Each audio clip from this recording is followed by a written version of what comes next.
Ер нь бол яг бизнесийн байгууллагууд халиваа одоо бүтээгдэхүүн ажил үйлчлэгнийхэн зар сурталчилгаа маркетингийг хийхдээ зөвхөн тухайн одоо бүтээгдэхүүнээс сурталчилгаасаа илүүтэйгээр бас тодорхой хэмжээгээр нийгмийн тодорхой асуудлууд руу хандсан одоо нийгэмдээ ямар нэгэн эерэг бас өөрчлөлт хийх гэсэн иймэрхүү өөрчлөлтүүдийг одоо хийх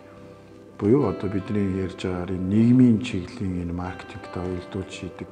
ийм хандлага бол одоо сүүлийн үед бол дэлхийн нийтээрээ бий болж байгаа. Тэгэхээр signature brand бол өөрөө бас яг нийгэмдээ амжилттай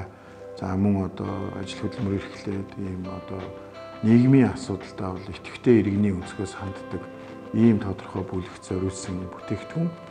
Тэгээ одоо зөвхөн одоо юу гэдэг энэ банкны үйлчилгээч гэдэг энэ бүтээгдэхүүнийг хэрэглээч гэхээс илүү за одоо бид нийгэмдээ ямар эерэг хандлагыг бий болгож чадах вэ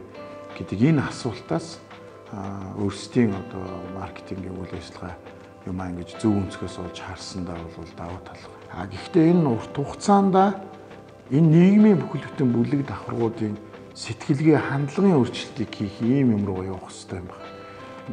Тийм учраас одоо signature brand дээр ажилласан баг бол өөрөө яг энэ үнцгийг бол маш их харж асар олон судалгаа, за зан төлөв, залуучуудын одоо хандлага, сонирхол, хүсэл сонирхол, зорилго энэ бүгдийг одоо судалж энэ бүгдээр ингэж гаргаж одоо тодорхой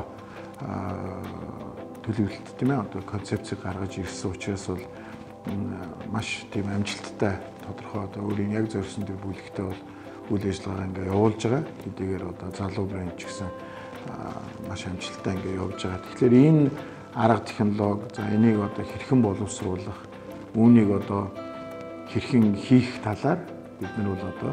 нийгмийн маркетингийн форум дээр илүү дэлгэрэнгүй кейс болгож хуваалцахаар гэж бэлдсэн байгаа. За ингээд 5 сарын 24-нд